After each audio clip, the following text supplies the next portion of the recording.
சர்வ புகழும் புகழ்ச்சியும் எல்லாம் வல்ல அல்லாஹ்வுக்கு சுப்ஹானஹு வ தஆலாவுக்கு சலாமும் சலவாத்தும் ஸல்லல்லாஹு அலைஹி வஸல்லம் அவர்கள் மீதும் சஹாபாக்கள், தாபீன்கள், தபஅ தாபீன்கள், நல்லோர்கள் எல்லோர் மீதும் என்றென்றும் எப்போதும் உண்டாகட்டுமா. அன்புக்குரிய சகோதரர்களே, அல்லாஹ்வுக்கு சுப்ஹானஹு வ தஆலா 2வது அத்தியாயத்தினுடைய 222வது வசனத்திலே சொல்லி காட்டுகிறான், இன்னல்லாஹ யுஹிப்பு தவ்வாபீன வ யுஹிப்புல் முத்தத்தஹிரீன். நிச்சயமாக அல்லாஹ்வுக்கு சுப்ஹானஹு வ தஆலா பாவத்தில் இருந்து தௌபா செய்து மீண்டு பரிசுத்தமானவர்களையும் இன்னும் ஆரோக்கியமான பரிசுத்தமானவர்களையும் அல்லாஹ் நேசிக்கிறான் என்று அல்லாஹ்வுக்கு சுப்ஹானஹு வ தஆலா 2வது அத்தியாயத்தினுடைய 222வது வசனத்தில் சொல்லி காட்டுறான். 2 விதமான பரிசுத்தத்தை அல்லாஹ்வுக்கு சுப்ஹானஹு வ தஆலா இங்கு சொல்றான். 2 வரையுமே நேசிக்கிறேன் அப்படின்னு அல்லாஹ்வுக்கு சுப்ஹானஹு வ தஆலா சொல்லி காட்டுறான். அதில் ஒன்று என்னன்னு சொன்னால், தௌபா செய்து அல்லாஹ்விடத்தில் மீண்டு பாவங்களில் இருந்து அல்லாஹ்விடத்தில் பரிசுத்தமாகி போனவர்கள். அதை முதல்ல சொல்றாங்க, இன்னல்லாஹ யுஹிப்பு தவ்வாபீன் வ யுஹிப்புல் முத்தத்தஹிரீன். இன்னும் ஆரோக்கியம், ஹெல்த்து, அடுத்தது உடுக்கிறது, உடம்ப வச்சிருக்கிறது, சாப்பிட்றது, இந்த விடயத்தில் பரிசுத்தமாக இருக்கிறவங்க இவங்களை அல்லாஹ் நேசிக்கிறான் அப்படின்னு சொல்லி அந்த வசனத்தில் அல்லாஹ்வுக்கு சுப்ஹானஹு வ தஆலா சொல்லி காட்டுறதை நாங்கள் பார்க்கலாம். ஆக பரிசுத்தம் என்பதை இஸ்லாமிய மார்க்கம் நமக்கு வலியுறுத்துகிறது, விரும்புகிறது. எல்லா வகையிலையும் பரிசுத்தத்தை தான் விரும்புது. இன்னைக்கு ஒரு சைட்டை மட்டும் வச்சுக்கிட்டு ஆத்மீகம் என்ற பெயரையும் சூஃபித்துவம் அது மாதிரியான பெயர்களையும் வச்சுக்கிட்டு ஒரு சைட்டை மட்டும் வச்சுக்கிட்டு இது போதும் பரிசுத்தங்கிறாங்க. அதாவது நம்ம அழுக்கு படைஞ்ச உடுப்பு, சீராக்காத முடி, தாடி, வெட்டி துப்புரவு பண்ணாத நகம், ஹத்னா செய்யாத ஆள், அக்குள் முடி அவுரத்து முடி எடுக்காதவங்க, இப்படியே இருந்து ஹலால் ஹராம் பார்க்காத சாப்பாடு, பழுதா பொண்ணத்தையும் சாப்பிடுவாங்க, அதை சுத்தம் பண்ணுறதில்ல, அவங்க இருக்கிற இடம் தூய்மையாக இருக்காது, அழுக்கு படித்து போயிருக்கும்.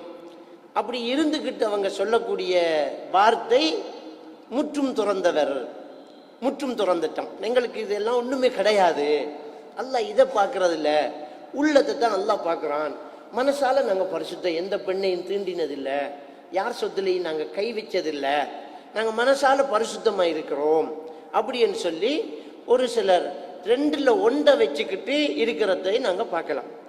இஸ்லாமிய மார்க்கம் என்ன சொல்லுதுன்னு சொன்னால், 2ம் இருந்தால் தான் பரிசுத்தமே.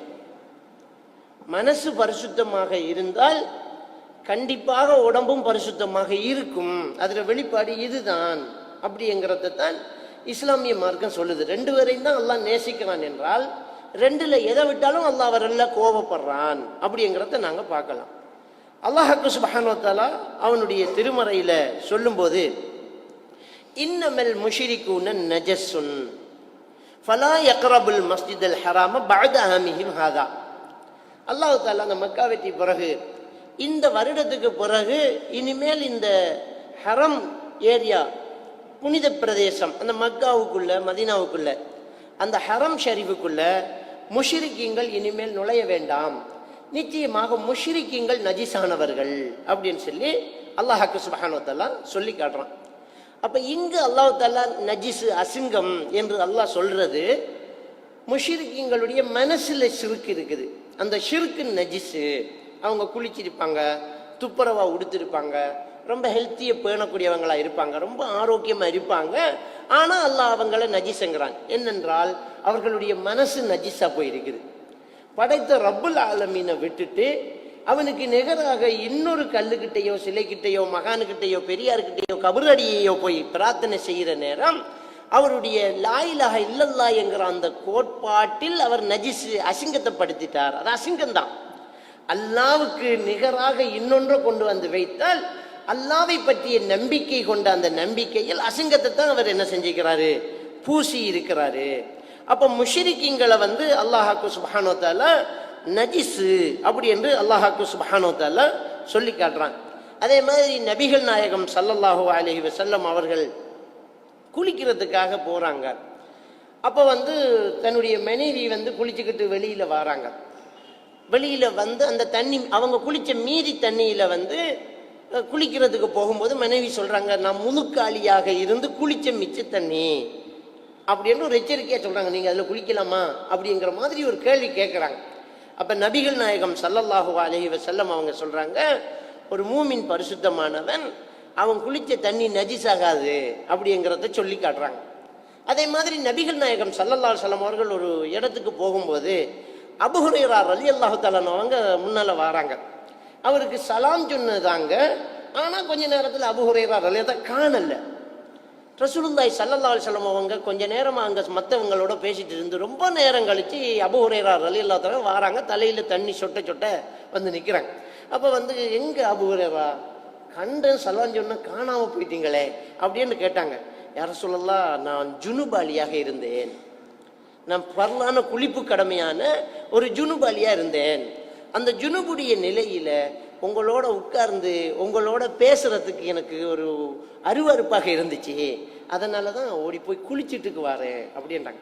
நபிகள் நாயகம் ஸல்லல்லாஹு அலைஹி வஸல்லம் அவர்கள் சொன்னார்கள், அல் மூமின் லா யன்ஜுஸ், ஒரு மூமின் நஜிஸ் ஆக மாட்டான். அப்படியெல்லாம் நீங்கள் ஓட தேவையில்லை, தாராளமாக என்னோட பேசிட்டு இருக்கலாம். அப்போ அது ஜுனுபுடைய ஒரு நிலை தானே தவிர ஒரு மூமின் ஒரு நாளும் நஜிஸ் ஆகிறது இல்லை. நம்ம அடுத்த வக்து தொழுகைக்கு குளிச்சா போதுமானது, அது வரைக்கும் நம்ம சலாம் சொல்லலாம், பேசலாம், மற்றவங்களோட பேசலாம், நபியோடையே பேசிட்டு இருக்க சொல்றாங்க. எனவே காஃபிர் நஜீஸ், மூமின் நஜீஸ் இல்லை என்று இந்த ஹதீஸிலேயும் குர்ஆன்லையும் வரக்கூடியது மனசு சுத்தம். அல்லாவை மட்டும் நம்பி அவனிடம் மட்டும் பிரார்த்தனை செய்ய வேண்டும், அவனுக்காக மட்டும் நான் அறுத்து பலியிட வேண்டும் அப்படிங்கிற வணக்கத்தை அல்லாவுக்காக இஹ்லாஸாக ஒப்புவித்தல் என்கிற ஒரு விடயத்தில் நாம் தூய்மையானவர்கள். அதில் அசங்கம் வைத்தால் அவர் எவ்வளவு நல்லா உடுத்திருந்தாலும் அவர் நஜீஸானவர் தான் அப்படிங்கிறத அந்த குர்ஆன் வசனம் ஹதீஸிலிருந்து பார்க்கலாம். எனவே இப்படி ஒரு நஜீஸ், மனசு நஜீஸாக கூடாது. பொறாமை, வஞ்சகம், இப்படிப்பட்ட அசிங்கங்களை வச்சுக்கிட்டு நம்ம வாழக்கூடாது. மனசு பரிசுத்தமாக இருக்கணும். நபிகள் நாயகம் ஸல்லல்லாஹு அலைஹி வஸல்லம் அவங்க சொல்றாங்க, தபஸ்ஸுமுக ஃபீ வஜ்ஹி அஹீக ஸதகத்துன் லக், அடுத்தவனுடைய முகத்தை பார்த்து ஒரு புன்னகை செய்வது உனக்கு நன்மை தரும்ங்கிறாங்க. அப்ப வஞ்சகம் இல்லாம இருந்தால், ஹசதி பொறாமை இல்லாம இருந்தால், போட்டி இல்லாமல் இருந்தால், ஒரு மனிதனை கேவலமாக நினைக்காம இருந்தால் மட்டும்தான் ஒரு ஆளை பார்க்கும்போது நம்ம சாதாரணமா புன்னகை செய்து நல்ல மலர்ந்த முகத்தோடு முன்னோக்க முடியும். அந்த மலர்ந்த முகம் ஒருவருக்கு வரும்போது அவர் மனசு பரிசுத்தமானவராக இருப்பார்.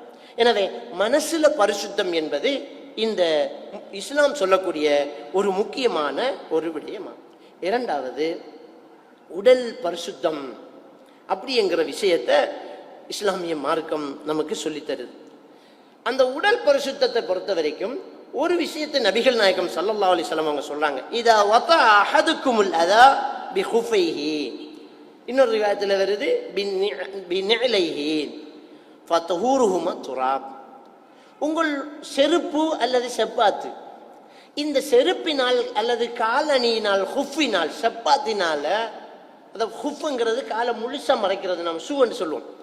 அப்படி ஷூவினால் அல்லது செருப்பினால நீங்க ஒரு நஜிஸை மிரித்து விட்டால் அதை மண் சுத்தப்படுத்தும் அப்படிங்கிறாங்க. திரும்ப நீங்க நல்ல இடத்துல நடந்து போகும்போது அந்த அசிங்கத்தை அது போக்கிவிடும் அப்படிங்கிறாங்க. அப்ப இது தன்னுடைய செருப்பில் பட்ட நஜிஸுக்கு சொல்லக்கூடிய ஒரு பரிசுத்த முறை. நபிகள் நாயகம் ஸல்லல்லாஹு அலைஹி வஸல்லம் அவர்கள் ஒரு நாள் பள்ளி வாசலுக்குள்ள செருப்போட தொழுதுகிட்டு இருக்கிறாங்க. பள்ளியில தொழலாம், செருப்போட தொழலாம். நபிகள் நாயகம் ஸல்லல்லாஹு அலைஹி வஸல்லம் அவருடைய பள்ளி வாசல் ஒரு வெறும் மண் தரையாக இருந்துச்சு. அதனால் நம்ம இங்க டைல்ஸ் பிடிச்சிக்கிறாங்க, நம்ம அதனால நிற்கிறது இல்லை. இதுல இருந்து நம்ம என்ன சட்டம் எடுக்கலாம் என்றால், பள்ளி வாசல் நிரம்பி ஜும்மாவுக்கு முழுசா நிக்க இடம் இல்லாம வெளியில நிலத்துல நிக்க வேண்டிய ஒரு சூழ்நிலை வந்தா நீங்க சுடு மணல்ல கஷ்டப்பட்டு நிக்க வேண்டியதில்லை. நீங்க சாதாரணமா செருப்பை போட்டுட்டு தொழலாம். நம்ம பெருநாள் கொத்துபா தொழுகிறோம், இது மாதிரி மழை வேண்டி தொழுகிறோம், ஒரு திறந்த வெளியில தொழுகிறோம், நம்ம காலணியை போட்டுக்கிட்டே நம்ம தொழ முடியும். ரசூலுல்லாஹ் போட்டுக்கிட்டு தொழுகிறாங்க. இடையில திரும்ப திடீரென்று நபிகள் நாயகம் ஸல்லல்லாஹு அலைஹி வஸல்லம் அவர்கள் தன்னுடைய காலணியை கலட்டி பக்கத்துல வச்சுக்கிட்டாங்க. பின்னால நின்ற சஹாபாக்கள் நபியை அப்படியே பின்பற்ற வேண்டிய அந்த தேவையும் ஆசையும் உள்ளவங்க அவர் கலட்டினோடனே அப்படியே கலட்டிட்டாங்க. சலாம் கொடுத்துட்டு ரசூலுல்லாஹ் திரும்பி இருக்கிறாங்க. எல்லாரும் செருப்பை பக்கத்துல கலட்டி வச்சுக்கிறாங்க. லிம ஹலஅத்தும், ஏன் கலட்டிட்டீங்க? நாங்க ஹலஅத ஹலஅனா, நீங்க கலட்டிட்டீங்க நாங்களும் கலட்டிட்டோம்ட்டாங்க. நபிகள் நாயகம் ஸல்லல்லாஹு அலைஹி வஸல்லம் சொன்னாங்க, நான் தொழுதுகிட்டு இருக்கும்போது ஜிப்ரீல் அலைஹிஸ்ஸலாம் வந்து எனக்கு வஹி சொன்னார். என் கால் அடியே ஒரு நஜிஸ் இருப்பதாக சொன்னார். அதனால நான் கலட்டிட்டேன். எனவே நீங்க இனிமேல் பள்ளிவாசலுக்குள் வந்தால் தன்னுடைய காலணியை புரட்டி பார்க்கட்டும், அதில் நஜிஸ் இருந்தால் மண்ணில் தேய்த்து விட்டு போட்டுக்கொண்டு தொழட்டும் அப்படிங்கிறாங்க. எனவே காலணியின் நஜிஸை மண் சுத்தப்படுத்தும் அப்படிங்கிறத நாங்க பார்க்கலாம். எனவே இந்த நஜிஸ் இது அடுத்தது இதுக்கு வெளியில உள்ளது, அதாவது செருப்புல படாம உடுப்புலையோ அல்லது நம்முடைய பாத்திரத்திலேயோ உடம்புலையோ நஜிஸ் படுமாக இருந்தால் அது தண்ணியினால தான் கழுவ வேண்டும். அது நபிகள் நாயகம் ஸல்லல்லாஹு அலைஹி வஸல்லம் அவங்க சொல்லி காட்டுறாங்க. இதா வலகல் கல்பு இனா அஹதிக்கும், உங்கள் ஒருவருடைய பாத்திரத்தை நாய் நக்கினால், உங்கள் ஒருவருடைய பாத்திரத்தை நாய் நக்கினால் அந்த பாத்திரத்தை 7 தடவை கழுவுங்கள், அதில் ஒரு தடவை மண்ணை சேர்த்துக் கொள்ளுங்கள் என்று ஸல்லல்லாஹு அலைஹி வஸல்லம் அவங்க சொல்றாங்க. அப்ப நம்ம பாத்திரத்துல நஜிஸ் பட்டால் கழுவணும். இதுல இன்னொரு விஷயம் இருக்குன்னு சொன்னால், இந்த நாயினுடைய விஷயத்துல நம்ம ஆக்கள் அந்த ஹதீஸை சரியா புரியாம என்ன செய்யறாங்கன்னு சொன்னால், நாய் பட்ட உடுப்பையும் மண் போட்டு கழுவுவாங்க. நாயினுடைய உடம்பு நஜிஸ் கிடையாது. நாய் நம்மளை உறைஞ்சிக்கிட்டு போய்த்துட்டா தாராளமா அதுல தொடலாம். ஏன்னா நாயை விட்டு வேட்டையாடி சாப்பிட்றத இஸ்லாம் அனுமதிக்குது. நாய் போய் தான் கடிச்சுக்கிட்டு கொண்டாந்து தருது, அதை சாப்பிட்றாங்க. நாயை வேட்டைக்கு பழக்கிறவங்க அதை உடம்பை தொட்டு தான் அனுப்புறாங்க. நாயினுடைய உடம்பு நஜிஸ் என்று வரல, நாய் நக்குறது அதுவும் பாத்திரத்தை என்றுதான் வருதே தவிர வேறு ஒன்றல்ல. நாம் அள்ளி சாப்பிட்ற உணவு தட்டு அது நம்ம திரும்ப அதுல போட்டு சாப்பிட வைக்கிறோம். அதன் நக்கினத்தை தான் ரசூலுல்லாஹ் சொல்றாங்க, இதா வலகல் கல்பு இனா அஹதிக்கும் என்று சொன்னாங்க. நாய் நக்கினால் பாத்திரத்தை என்றுதான் சொன்னாங்களே தவிர வேறு ஒன்றை கடிச்சிட்டு செருப்பை கடிச்சிட்டுண்டா அதை 7 தண்ணி கழுவணும், ஒரு தடவை மண்ணை போடணும்ல. சாதாரணமா கழுவிட்டு போயிட்டே இருக்கலாம். அதுல ஈரம் இல்லை, சும்மா தான் கடிச்சிக்கிட்டா நம்ம பாட்டுக்கு போட்டுக்கிட்டே இருக்கலாம். ஏனென்றால் இமாம் ஷாஃபி ரஹ்மத்துல்லாஹி அலைஹி அவர்கள் உட்பட நாயின் சாலை நஜிஸ் இல்லைன்னு சொல்றாங்க. காரணம், அது வேட்டை பிராணியை பிடிச்சுக்கிட்டு வருகுது. நக்கினாத்தான் அது என்ன நஜிஸு, அது பாத்திரத்தை நக்கினாத்தான் நஜிஸு. ஏன்னா இன்னைக்கு நம்முடைய சமுதாயத்தில் ஒரு சிலர் இருக்கிறாங்க, ஓசிடின்னு சொல்லக்கூடிய ஆப்சசிவ் கம்பல்சிவ் டிஸார்டர்ங்கிற ஒரு மனநோயின் ஒரு வகையில் இருக்கிறாங்க. நம்ம டாக்டர் சொல்லுவாங்க வசுவாசங்கள், ஓவர் சுத்தம். கொடியில உடுப்பு காஞ்சிட்டு இருக்கீங்க, கீழே நாய் போனால் அதை கழுவாங்க. காலையில் எழும்பி சந்தேகப்படுவாங்க, படியில செருப்பு கிடந்துச்சு நாய் வந்து போன மாதிரி இருக்குதுன்னா அந்த செருப்பு போட்டு தேய்ச்சிக்கிட்டு இருப்பாங்க. இது ஓசிடி என்று சொல்லுவாங்க, ஒப்சசிவ் கம்பல்சிவ் டிஸார்டர். அது அவருக்குள்ள ஏற்பட்ட ஒரு மன வெறுப்பு. திரும்ப திரும்ப அவருக்கு திருப்தி இல்லாமல் பாத்ரூம்ல லேட் ஆகுறது, கழுவியே இருக்கிறது, உடுப்பை திரும்ப திரும்ப கழுவுறது, இப்படியே இருக்கிறது. அப்ப இப்படி இருக்கிறவங்களுக்கு இந்த இஸ்லாமிய அடிப்படை விஷயங்கள் தெரிஞ்சா ரொம்ப ஈஸியான ஒரு விஷயம். எனவே இந்த நாயினுடைய விஷயத்துல அந்த சுத்தத்தை பற்றி அப்படி சொல்லுது. அதே மாதிரியாக அல்லாஹ் சுப்ஹானஹு வ தஆலா சூரா அல் மாயிதா 5வது அத்தியாயத்தினுடைய 90வது வசனத்துல சொல்லி காட்டுறான், யா அய்யுஹல்லதீன ஆமனு இன்னமல் ஹம்ரு வல் மைஸ்ரு வல் அன்சாபு வல் அஸ்லாமு ரிஜ்ஸும் மின் அமலி ஷைத்தான்.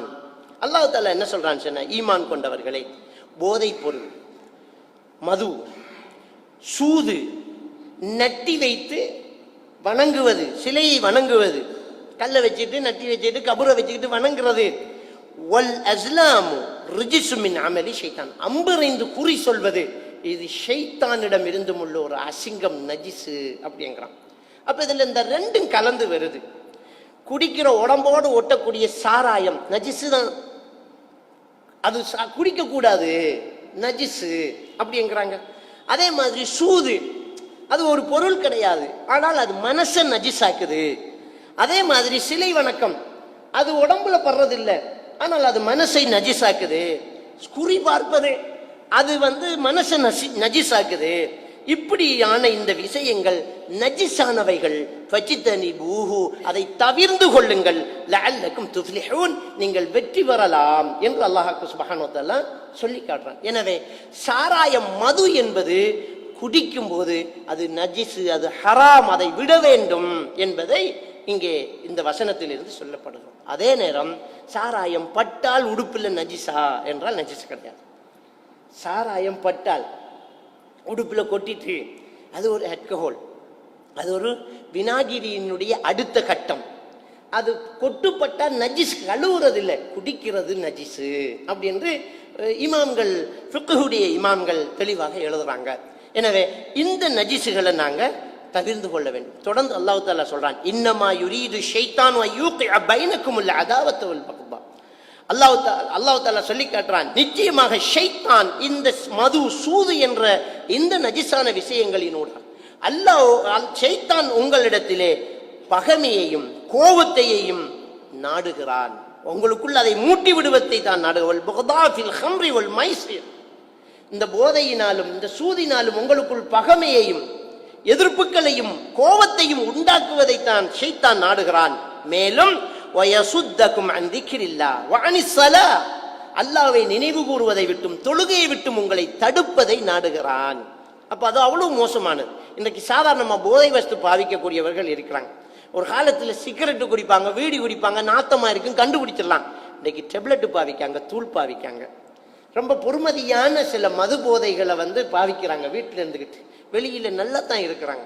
ஒரு சிகரெட் பாவிக்கிற இல்லையே என்று நம்ம ரொம்ப சந்தோஷப்படுறவன் அதை விட பெரிய ஆபத்தான பெயின் கில்லர் டெப்லெட்டை போதைக்காக பயன்படுத்திக்கிட்டு இருக்கிறான்.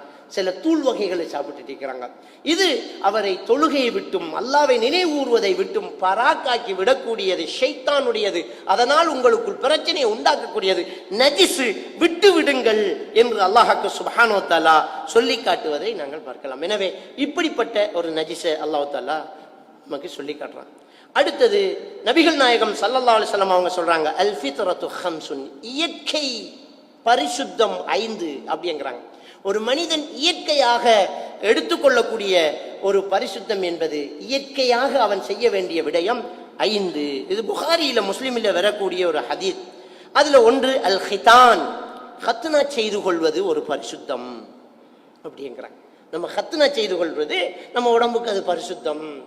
அதுல நம்ம ரொம்ப அசிங்கங்கள், சிறுநீர் தேங்கி நின்று சில நோய்கள், தொற்று நோய்கள் ஏற்படாமல் இருக்கிறதுக்கான ஒரு பரிசுத்தமாக இருக்குது என்று இன்றைக்கு எல்லாரும் சொல்றாங்க. அதை ரசூலுல்லாஹ் சொல்லிட்டாங்க. இயற்கையாக ஒரு மனிதன் பேண வேண்டிய சுத்தத்தில் 5.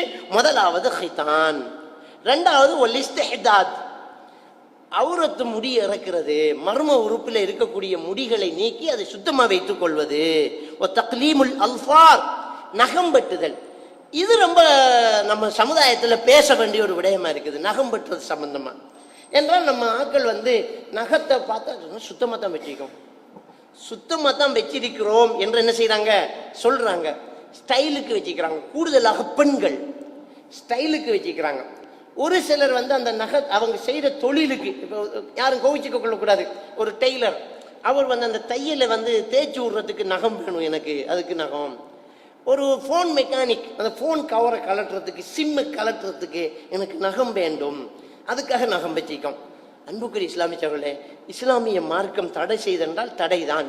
அதுக்கு வேற ஒரு கருவி இருக்குது, இல்லைன்னு நான் சொல்லலை. எல்லாத்துக்குமே கருவி இருக்குது. ஃபோன் கவர் கலட்டுறதுக்கான கருவி இருக்குது.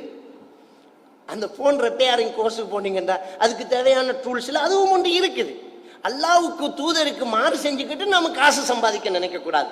அழகுக்கு கௌரவத்துக்கு என்று நினைச்சுக்கிட்டு நம்ம மாறு செய்யக்கூடாது. பெண்கள் அழகுக்காக வச்சுட்டு இருப்பாங்க, நாங்கள் சுத்தமாக வச்சிருப்போங்கிறோம். பொய், பச்சை பொய்.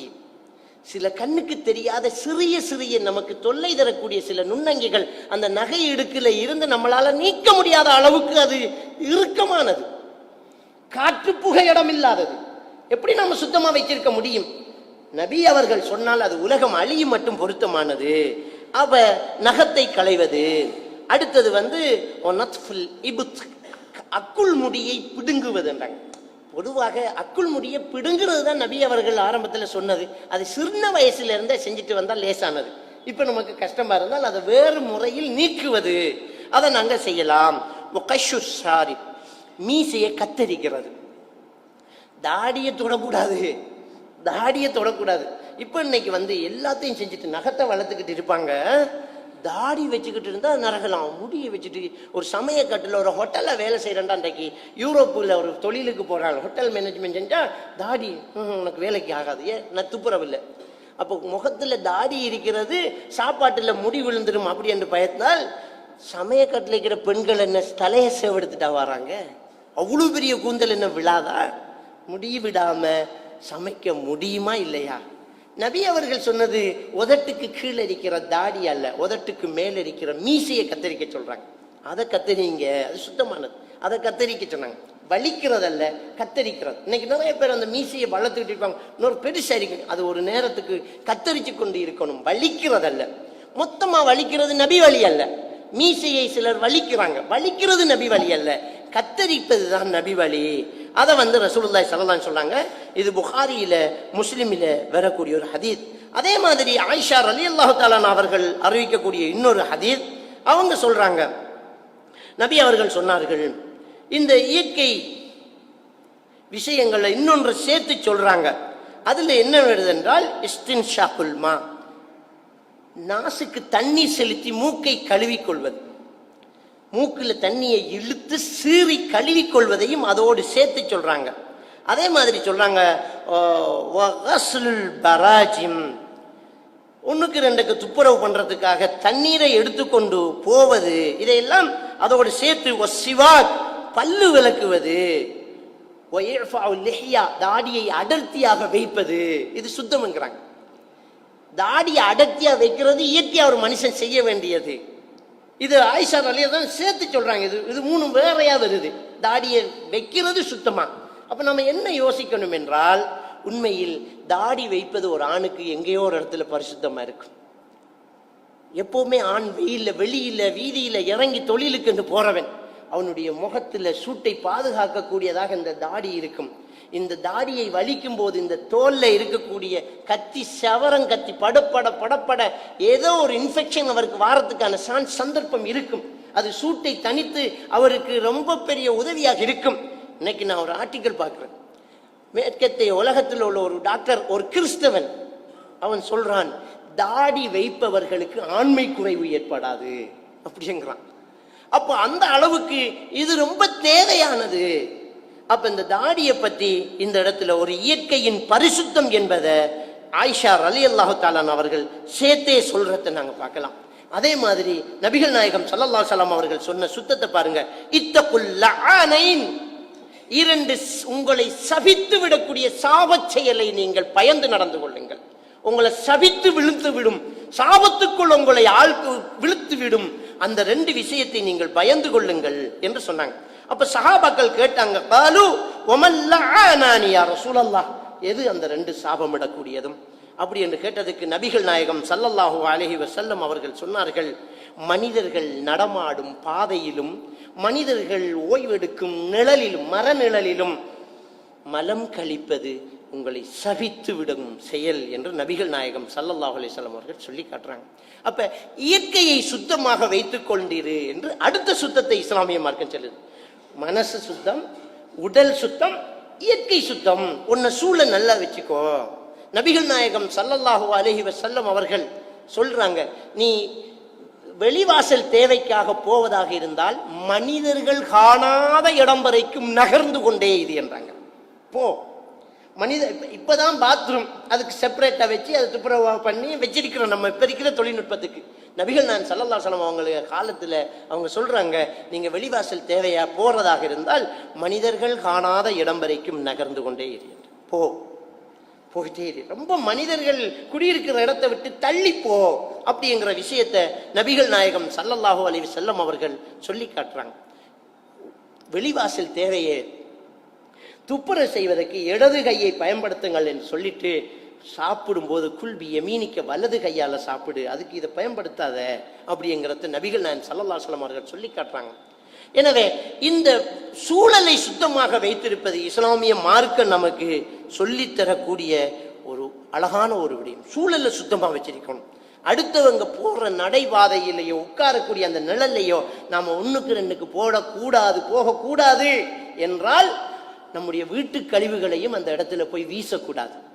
தெருவோரமாக மனுஷன் போற வழியோரத்துல நம்ம வீட்டு கழிவை கொண்டு போய் வீசுவோம். வீசும்போது ஒண்ணுமே இருக்காது, அது ரொம்ப நாளாகும் போது நாற்றம் எடுக்க தொடங்கிவிடும். இறைச்சி கழிவுகள், மீன் கழிவுகள், வீட்டுல மிஞ்சின சமையல் எல்லாம் ஒரு நாற்றம் எடுக்கும். அப்ப நம்ம வீட்டுல இருக்கிறவங்களுக்கு நாரக்கூடாது, தெருவில் போறவனுக்கு நாரலாமா? அதை நபிகள் நாயகம் ஸல்லல்லாஹு அலைஹி வஸல்லம் சொன்னாங்க, அல் முஸ்லிம் மன் ஸலிமல் முஸ்லிமூன மின் லிசானிஹி வ யதிஹி. ஒரு முஸ்லிம் தன்னுடைய நாவினாலும் கையினாலும் அடுத்தவனுக்கு தொந்தரவு கொடுக்காதவன் தான் ஒரு உண்மையான ஒரு முஸ்லிம் அப்படிங்கிறத நபிகள் நாயகம் ஸல்லல்லாஹு அலைஹி வஸல்லம் அவர்கள் சொல்லி காட்டுறாங்க. இன்னைக்கு நம்முடைய பிராந்தியத்தில், நம்முடைய பகுதிகளில் டெங்கு காய்ச்சல் அதிகமாக இருக்கிறத நாங்கள் கேள்விப்படுறோம். டெங்கு அதிகமாக, திரும்ப மழை ஸ்டார்ட்டு, டெங்கு அதிகமாயிட்டு இருக்குது. நிறைய பிள்ளைகளுக்கு டெங்கு ஒரு உயிர் பறிக்கும் ஒரு கொடூரமான ஒரு நோய். இது எப்படி இந்த டெங்கு உருவாகுது? டெங்கு நொழும்பு உருவாகுது சுத்தமான தண்ணியில தான், அசிங்கம் இல்லாத, எண்ணெய் இல்லாத சுத்தமான தண்ணியில தான். அப்ப டெங்கு நோய் இல்லாம போகணும் என்றால் நம்ம என்ன பண்ணணும் அப்படி என்று ஆலோசனை சொல்லும் போது, உங்க தண்ணியில சவுக்காரத்தையோ எண்ணெயோ கலந்துடுங்க அப்படின்னு சொல்லுவாங்க. எந்த தண்ணியில? நம்ம அழகுக்காக வீட்டில் வச்சிருப்போம் மீன் தொட்டி, நம்ம வீட்டில் கட்டில் மேசையில எல்லாம் எறும்புகள் ஏறாமல் இருக்கிறதுக்கு என்ன வாங்கன்னா, அந்த காலுக்கு ஒரு கோப்பையை வச்சு அதில் தண்ணி ஊற்றிடுவாங்க. அந்த தண்ணியில் அந்த தண்ணி சுத்தமான தண்ணி, அது அப்படியே இருக்கும். அதில் டெங்கு நோய் உருவாகும். பீரியில் தேங்கி நிற்கக்கூடிய மழை தண்ணி, நம்ம வீசிய பிளாஸ்டிக் கப்புகளோ சொப்பிங் பேக்கோ சுரட்டையோ பாத்திரம் மாதிரி குள்ளமானதுகளோ நிமிர்ந்து நிற்கும் போது மழை பெய்ந்த பனி விழுந்த தண்ணி அதில் தேங்கி சுத்தமாக இருக்கும். அதில் டெங்கு உருவாகும். அந்த டெங்கு போய் அடுத்தவனுடைய உயிரை பறிக்கும். நபிகள் நாயகம் ஸல்லல்லாஹு அலைஹி வஸல்லம் அவர்கள் சூழலை சுத்தமாக வைத்திருக்க சொன்னார்கள். அசிங்கம் வந்து சுத்தமாக, அசிங்கம் நீங்கி சுத்தமாக இருப்பது மட்டுமல்ல, சுத்தமாக இருப்பதில் ஒரு அசிங்கம் உருவாகி நம்முடைய உயிரை பறித்தால் அதையும் நாம் துப்புரவு செய்ய வேண்டிய அவசியம் நமக்கு இருக்குது. ஏன் நபிகள் நாயகம் ஸல்லல்லாஹு அலைஹி வஸல்லம் அவர்களிடம் சஹாபாக்கள் வந்து தெருவில் நிற்கிறத கண்டு சொல்றாங்க, தெருவில் வந்து வீதி ஓரங்களில் பேசி கொண்டிருப்பதை தவிர்த்து கொள்ளுங்க அப்படியாங்க. தேவையாக இருந்தால், அவசியம் என்றால் என்ன செய்ய யார சொல்லலாம் என்றாங்க. அப்படியா? அப்படி என்றால் அதன் ஒழுங்குகளை பேணிக்கொள்ளுங்கன்றாங்க. என்ன ஒழுங்கு யார சொல்லலாம்? நீங்க ரோட்ல நிற்கும் போது வர்றவங்க சலாம் சொல்லுவாங்க, தயங்காம பதில் சொல்லிக்கிட்டே இருக்கணும். என்னடா இது டிஸ்டர்ப் ஆகி, நீங்க ரோட்ல நின்றா வந்துக்கிட்டே இருப்பாங்க, சலாம் சொல்லிக்கிட்டே இருப்பாங்க, அதுவே வேலையா போச்சு என்று திட்டிடக்கூடாது. சலாம் 1000 பேர் சொன்னாலும் பதில் சொல்லிக்கிட்டு தான் இருக்கணும். அது ஃபர்ஸ்ட். அடுத்தது, அந்த வீதியில அடுத்தவனுக்கு தொந்தரவு செய்யக்கூடியதை அகற்ற வேண்டும். அப்ப நீங்க நிக்கிற இடத்துல குப்பையை போட்டுட்டு போயிடக்கூடாது. குப்பை இருந்தா கூட நீக்கிட்டு போகணும். நீங்க நிக்கிறீங்க, இடத்துல ஏதோ கிடக்குது, அகற்றிட்டு போங்க அப்படிங்கிறத நபிகள் நாயகம் ஸல்லல்லாஹு அலைஹி வஸல்லம் அவங்க என்ன செய்றாங்க, சொல்லி காட்டுறாங்க. அடுத்தது, வரவங்களுக்கு நன்மையை ஏவி தீமையை தடுக்கணுங்கிறாங்க. ரோட்ல வந்துகிட்டே இருக்கிறத நன்மையை ஏவி தீமையை தடுக்கணும். கேட்ட அட்ரஸ் எல்லாம் சொல்லி கொடுக்கறது இல்லை. குறிவாக்குற இடம் ஏதாண்டு கேட்பான், சொல்லி கொடுத்துடக்கூடாது. தெரியும், சொல்ல மாட்டேன், இங்க வா, தப்பு, ஏன் போற, நல்ல இடம் இருக்கு போ அப்படிங்க. ஜின்னு விரட்டுற இடம் எங்க, மந்திரிக்கிற இடம் எங்க, நூல் கட்டுற இடம் எங்கன்னு கேட்பான். அவனை கூப்பிட்டு புத்திமதி சொல்றவங்களா இருக்கணும். சாராய கடை எவரை தெரிக்கன்னு கேட்பான், சொல்லிடக்கூடாது. தப்பை சொல்லாமல் தப்பை திருத்தி நல்லதை ஏவக்கூடியவர்களாக இருக்கணும். அப்ப வீதி ஒழுங்கு, அப்ப பரிசுத்தம் பேணப்பட்டு நம்மளால இன்னொருத்தனுக்கு ஒரு நோய் வராம இருக்கிறதுக்கான ஏற்பாடை நாங்க செய்ய வேண்டும். அது நம்முடைய இஸ்லாமிய மார்க்கம் நமக்கு சொல்லித்தரக்கூடிய ஒரு முக்கியமான ஒரு விஷயம். அடுத்தது, புகாரி ஷரீஃபிலே இடம்பெற்றிருக்கக்கூடிய ஒரு ஹதீஸ். நபிகள் நாயகம் ஸல்லல்லாஹு அலைஹி வஸல்லம் அவங்க சொல்றாங்க, இதா ஷரிப அஹதுக்கும் ஃபலா யதனஃபஸ் ஃபில் இனா. நீங்கள் ஒருவர் குடிக்க வேண்டிய ஒரு நிலை ஏற்பட்டால், அதாவது ஒரு பானத்தை நீங்கள் குடிக்கும் போது அந்த பாத்திரத்தில் மூச்சு விடாதீர்கள் என்று ஸல்லல்லாஹு அலைஹி வஸல்லம் சொல்றாங்க. நம்ம குடிக்கிற பாத்திரத்துல மூச்சு விடக்கூடாது. நம்ம கோப்பையில தண்ணி குடிச்சிட்டு, சிலர் என்ன செய்வாங்கன்னா, தண்ணி கோப்பை எடுத்து தாகம் திரும்பி குடிச்சுக்கிட்டே இருப்பாங்க. இடையில மூச்சு விடணுமா இல்லையா, அதுலயே மூச்சு விட்டு குடிச்சுக்கிட்டு இருப்பாங்க. நபிகள் நாயகம் ஸல்லல்லாஹு அலைஹி வஸல்லம் அவர்கள் தடுத்தார்கள். அது ஆரோக்கியம் கிடையாது. இந்த விஞ்ஞானம் எல்லாம் இல்லாத காலத்துல நம்முடைய சுவாசத்துல நாம் வெளியிடக்கூடிய அந்த காற்றுல கண்ணுக்கு தெரியாத நுண்ணங்கிகள் இருக்குது. அது நம்முடைய உடம்பில் காவு கொள்கிறது. அதனால அந்த பறவை காய்ச்சல் வந்தோன்னா மாஸ்க் கட்டிக்கிட்டு வர சொல்றாங்க. வெளிநாட்டுல இருந்து வரும்போது ஏர்போர்ட்லயே கொடுக்கறாது, எங்க நாட்டுல உன்னுடைய நோயை பரப்பிடாத, கட்டிக்கிட்டு வா. எனக்கு ஒண்ணு இல்லாட்டி பரவாயில்ல, சீசன் வேற, கட்டிக்கிட்டு வாங்குறோம். அப்ப இப்படி எல்லாம் கட்டுறாங்கன்னா, மூக்கால வார காற்றுல ஒரு நுண்ணங்கி இருக்கின்றதை இப்பதான் கண்டுபிடிக்கிறோம். ஒன்னும் படிக்காத, எழுதவும் தெரியாத நபிகள் நாயகம் ஸல்லல்லாஹு அலைஹி வஸல்லம் அவர்கள் அப்பவே சொன்னாங்க, நீ குடிக்கிற பாத்திரத்துல நீ கூட மூச்சு விடக்கூடாது அப்படிங்கிறாங்க. ஒரு நபித்தோழர் குடிக்கிற பாத்திரத்தை எடுத்து அதுல ஊதுறார். ஸல்லல்லாஹு அலைஹி வஸல்லம் அவர்கள் சொன்னார்கள், பாத்திரத்தில் ஊதாதீர்கள் என்கிறாங்க. அப்ப அந்த நபித்தோழர் சொன்னாங்க, ரசூலல்லாஹ், தூசி இருக்குது, அதான் ஊதி ஓரமாக்குறாங்க. கிழித்து கொட்டி விடுங்க, ஊதாதீங்கன்னாங்க. தண்ணீருக்கு ரொம்ப பஞ்சப்பட்ட பகுதியில் ஸல்லல்லாஹு அலைஹி வஸல்லம் அவர்கள் சொன்னார்கள், தண்ணீர் சிந்தினாலும் பரவாயில்லை, ஊதி உன் நோயை உண்டாக்காதே என்பதை எவ்வளவு அழகாக சொல்லி தந்தார்கள். அப்ப மூச்சு விடுறதும் ஊதுறதும் பாத்திரத்தில செய்யறது கூடாது என்றால், இன்னைக்கு நாம கொஞ்சம் டீ சூடா இருந்தா ஊதி ஊதி குடிப்போம். ஆத்தி குடிங்க, ஊதி ஊதி குடிக்க கூடாது, ஆத்தி குடிங்க, வச்சிட்டு குடிங்க. அப்ப பாத்திரத்துல ஊதவும் கூடாது, மூச்சு விடவும் கூடாது என்று ஒரு அழகிய ஆரோக்கியத்தை இஸ்லாமிய மார்க்கம் நம்ம சொல்லித்தரு. ரொம்ப பரிசுத்தத்தை தான் இஸ்லாமிய மார்க்கம் சொல்லித்தருது. இது தலைகீழா மாறி இன்றைக்கு நடக்கக்கூடிய விஷயத்தை பாருங்க. நபிகள் நாயகம் ஸல்லல்லாஹு அலைஹி வஸல்லம் அவர்கள் இந்த இஸ்லாத்தின் அனைத்து தத்துவங்களையும் நமக்கு தத்துருவமாக சொன்ன ஸல்லல்லாஹு அலைஹி வஸல்லம் அவர்கள் குடிக்கிற தண்ணியில நீயும் மூச்சு விடக்கூடாது, ஊதவும் கூடாது என்று சொல்லி இருக்க, நம்ம ஆக்கள் அசரத்துக்கிட்ட போய் தண்ணி ஓதி கேட்கிற கலாச்சாரத்தை என்னவென்று சொல்வது? இந்த மௌலைமா தண்ணி ஓதி குடிக்கிறாங்களே, கொடுக்குறாங்களே, தண்ணி ஓதி கொடுக்குற இந்த நீங்களும் குடிச்சு வீட்டில் இருக்கிறார்கள் எல்லாருக்கும் கொடுத்து முகத்தையும் கழுவுங்கண்டு எனக்கு இருக்கிற நோயை முழுப்பெருக்கும் பரப்புங்கன்னு கொடுக்கிறார். இஸ்லாமிய மார்க்கம் இது. எங்க நபிகள் நாயகம் ஸல்லல்லாஹு அலைஹி வஸல்லம் அவர்கள் தண்ணி ஓதுற துவா கற்று தந்தாங்க? ருக்கியா இருக்குது, இல்லைன்னு சொல்லல. நோயாளருக்கு ஓதக்கூடிய துவாக்கள் இருக்கு, அது சாப்பாட்டுல ஊதி கொடுக்கறது இல்லை, அவர் பக்கத்துல இருந்து அவருக்காக துவா கேட்கறது. அல்லாஹும்ம ரப்பனாஸ் அதிஹிபில் பஸ் வஷ்ஃபி அந்த ஷாஃபி லா ஷிஃபா இல்லா ஷிஃபாவுக ஷிஃபான் லா யுகாதிர் சக்கமா. இந்த துவாவை பாடமாங்க, நோயாளிக்கு ஓதுங்க. பிஸ்மில்லா பிஸ்மில்லா பிஸ்மில்லா 3 தரம். அஸ்அலுல்லாஹல் அலீம் ரப்ப அர்ஷில் அலீம் யஷ்ஃபீக. அது பரிசுத்தமான மகத்துவமான அல்லாஹ்விடம் கேட்கிறேன், அரிசின் சொந்தக்காரன் அல்லாஹ்வை கேட்கிறேன், உனக்கு நோயை குணப்படுத்த என்ற அந்த வாசகத்தை 7 தடவை சொல்லுங்க அப்படி சொன்னாங்க. அஊது பி இஸ்ஸதிக வ கதரதிக மின் ஷர்ரி அஜிது மா உஹாதிர். நாமே நமக்கு செய்யக்கூடிய துவா பிஸ்மில்லா பிஸ்மில்லா பிஸ்மில்லா என்று 3 தரம் சொல்லிட்டு அஸ்அலுல்லாஹல் அலீம் ரப்ப அஊது பி இஸ்ஸதிக, யா அல்லாஹ் உன்னுடைய கண்ணியத்தை கொண்டு நான் பாதுகாவல் தருகிறேன், உன்னுடைய குதரத்து உன்னுடைய பலத்தை கொண்டு நான், உன்னுடைய சக்தியை கொண்டு நான் என்னிடம் உன்னிடம் பாதுகாவல் தருகிறேன். மின் ஷர்ரி மா அஜிது வ உஹாதிர், நான் பெற்றுக்கொள்ளக்கூடிய, நான் நோவினை அடைந்து கொள்ளக்கூடிய இந்த நோயிலிருந்து என்னை விடுவித்து விடு என்று நாமே நமக்கு செய்யக்கூடிய துவா 7 தடவை அதை சொல்ல சொல்லி இஸ்லாமிய மார்க்கம் சொல்லித்தரு. எனவே துவா ருக்கியா என்பது அடுத்தவருக்கு ஓதி தண்ணியில ஊதி நோயை பரப்ப சொல்லவில்லை. ஏன்னா இன்னைக்கு நம்ம செய்யக்கூடிய இந்த இஸ்லாமிய மார்க்கத்தை வெளி உலகத்தில் இருக்கக்கூடியவங்க எல்லா மதத்தையும் போல இங்கேயும் சாக்கடைகள் என்று சொல்றாங்க. உண்மையான இஸ்லாம் எப்பவுமே பரிசுத்தமானதுதான். விழிப்புருவங்களை வில்லாக்கி ஆய்வாளர்கள் எல்லாம் உள்ளே வரக்கூடியதுதான் இஸ்லாமிய மார்க்கம். எந்த ஒரு சாக்கடையும் அங்கு கிடையாது, அசிங்கங்கள் கிடையாது. தோண்ட தோண்ட பரிசுத்தமும் மனசுக்கு நிம்மதியும் மனிதனுக்கு ரொம்ப பெரிய ஒரு ஆரோக்கியமான வாழ்க்கை முறையும் தான் இஸ்லாமிய வாழ்க்கை முறையாக இருக்கும். எனவே இந்த ஒரு பரிசுத்தமற்ற ஒரு தன்மையை இஸ்லாமிய மார்க்கம் நமக்கு சொல்லித்தரல. எனவே குடிக்கிற பாத்திரத்துல எப்படி நாங்க நடந்து கொள்ள வேண்டும் என்பதை இஸ்லாமிய மார்க்கம் நமக்கு சொல்லித் தருது. எனவே ஆரோக்கியத்தை பற்றி சொல்லித்தருது. இந்த ஆரோக்கியமும் சுத்தமும் பேணப்படும் போது நம்மிடத்துல நோயும் இருக்காது, நம்முடைய பகுதிகளில் நோயும் பரவாது. இது டெங்கு சீசன். நாம சுத்தமா நம்முடைய சூழலை சுத்தமா வைத்திருக்க வேண்டியது இஸ்லாம் நமக்கு சொல்லக்கூடியது. நம்ம ஒவ்வொருத்தரும் நம்முடைய வீட்டை, நம்முடைய வெற்று வளவுகளை, நம்முடைய தெருக்களை, நம்முடைய சூழல் இருக்கிற இடங்களை ஒரு நாள் நாங்க மெனக்கெட்டால் சுத்தப்படுத்தி நாங்க தூய்மையை உண்டாக்கி கொள்ளலாம்.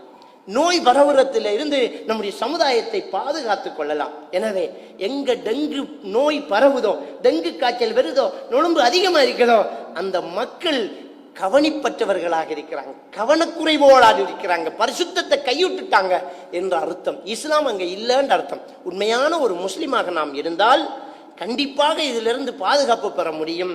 வெறுமுன் காப்போம், நோய் வருவதற்கு முன் பாதுகாப்பு என்கிற விஷயத்தை இஸ்லாமிய மார்க்கம் நமக்கு சொல்லித் தருது. இஸ்லாமிய மார்க்கம் நமக்கு சொல்லித்தருது. இன்னைக்கு என்ன டாக்டர்ஸ்மார் நமக்கு என்ன சொல்றாங்க? நோய் வர்றதுக்கு முன்னால தடுப்பு மருந்து பாவீங்க, தடுப்பூசி பாவீங்க, தடுப்பு போடுங்க அப்படின்னு சொல்றாங்க. ஒரு சிலர் அது எப்படி அது செய்ய மாட்டோம், அது இஸ்லாம் இல்லைங்கிறேன். இஸ்லாமிய மார்க்கம் அதை அழகா சொல்லித் தருது. நோய் வர்றதுக்கு முன்னால தடுப்பா, வர்றதுக்கு முன்னாலேயே பாதுகாப்பா இருங்க. நபிகள் நாயகம் ஸல்லல்லாஹு அலைஹி வஸல்லம் சொல்றாங்க, அலைக்கும் பிஹப்பத்தி சௌதா. முஸ்லிம் கிரந்தத்தில் பதிவாக இருக்கக்கூடிய ஹதீஸ், கரிஞ்சீரகத்தை பற்றி பிடித்துக் கொள்ளுங்கள், அது எல்லா நோய்க்கும் மருந்து. ஏற்கனவே அந்த தடுப்பு மருந்தை பயன்படுத்திக்கோங்க அப்படிங்கிறாங்க. எனவே வர்றதுக்கு முன்னால ரொம்ப ஆரோக்கியமா இருங்க.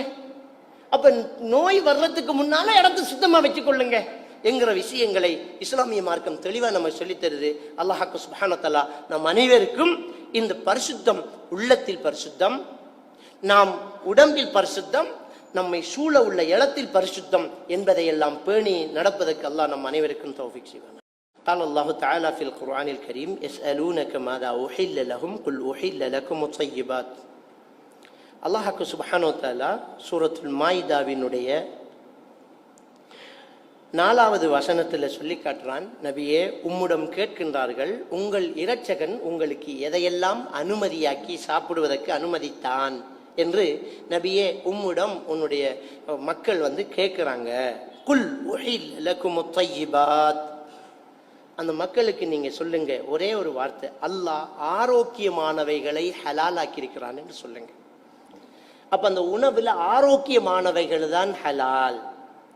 கெட்டு போனதை சாப்பிடக்கூடாது. இறைச்சி ஹலால் தான், வாங்கி வச்சிட்டோம், சமைக்க நேரமா போச்சு, அதுல வாசம் வந்துட்டு தூக்கி வீசிடுங்க.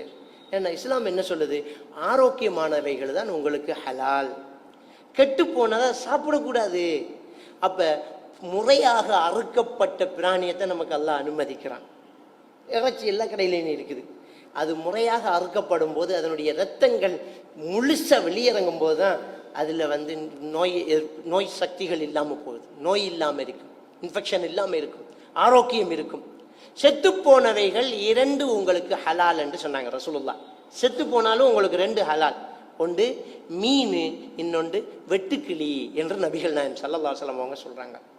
கடல் தண்ணீர், அதை பற்றி சஹாபாக்கள் கேட்குறாங்க, உப்பு தண்ணியா இருக்குதே அதுல உது செஞ்சிடலாமா அப்படின்னு கேட்குறாங்க. ஏன்னா நாங்கள் கடலுக்கு தொழிலுக்கு போகிறோம், எடுத்துட்டு போகிற தண்ணியை குடிக்கிறதுக்கு எடுத்தால் உது செய்ய முடியாது, உது செய்யறதுக்கு எடுத்தால் குடிக்கிற அளவுக்கு எடுத்துட்டு போக எங்கள்கிட்ட இடம் பத்தல, அதனால் இதை குடிச்சிட்டு கடல் தண்ணியில் உது செய்யலாமா, உப்பு தண்ணியில் உது செய்யலாமான்ற ஒரு சந்தேகத்தை கேட்குறாங்க. அப்போ அந்த சஹாபாக்களுடைய சந்தேகம், உப்பு தண்ணி நஜிஸா நஜிஸ் இல்லையா சுத்தமாங்கிற மாதிரி ஒரு கேள்வி. ஸல்லல்லாஹு அலைஹி வஸல்லம் அவங்க சொன்னாங்க, மாஉஹு தஹூரன், கடல் தண்ணீர் ரொம்ப பரிசுத்தமானது, வல் ஹில்லு மைத்தத்துஹு, அதில் செத்தவைகளும் ஹலாலானதுங்கிறாங்க.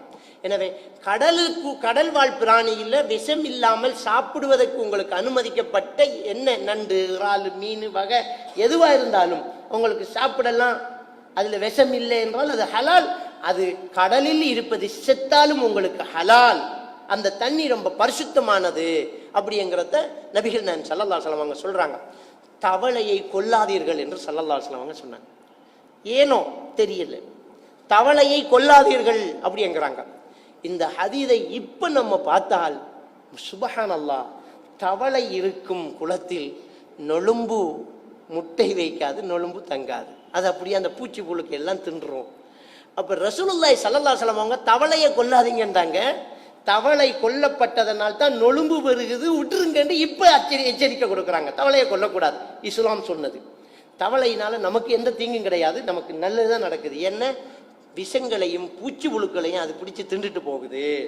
தவளையை கொல்லக்கூடாது என்று சொன்னதனால் கடலில் உள்ளது எல்லாம் ஹலால், அதில் தவளை ஒரு இனம் இருக்குமாக இருந்தால் அது நம்ம சாப்பிடக்கூடாது. கடல்ல எல்லாம் ஹலால் தான், தவளையை கொல்லக்கூடாதுன்னு சொன்னதுனால தவளை மட்டும் அதுல இருந்து விதிவிலக்காகுது, ஹராம் அப்படிங்கிறத ஃபிக்ஹுடைய அறிஞர்கள் நமக்கு என்ன செய்றாங்க, சொல்லி தராங்க. எனவே உணவுகள் எது உங்களுக்கு அனுமதிக்கப்பட்டது என்று இந்த மக்கள் உன்னிடம் கேட்கின்றார்கள். நபியே சொல்லுங்கள், இஸ்லாமியர்கள் நாங்கள் ஆரோக்கியமானதை தான் உண்ணுவோம், அதைத்தான் எங்களுக்கு அல்லாஹ் அனுமதிச்சிருக்கிறான் என்று சொல்லுங்கள் என்று அல்லாஹ் சுப்ஹானஹு வ தஆலா இந்த வசனத்திலே அல்லாஹ் சுப்ஹானஹு வ தஆலா சொல்லித்தாரான்.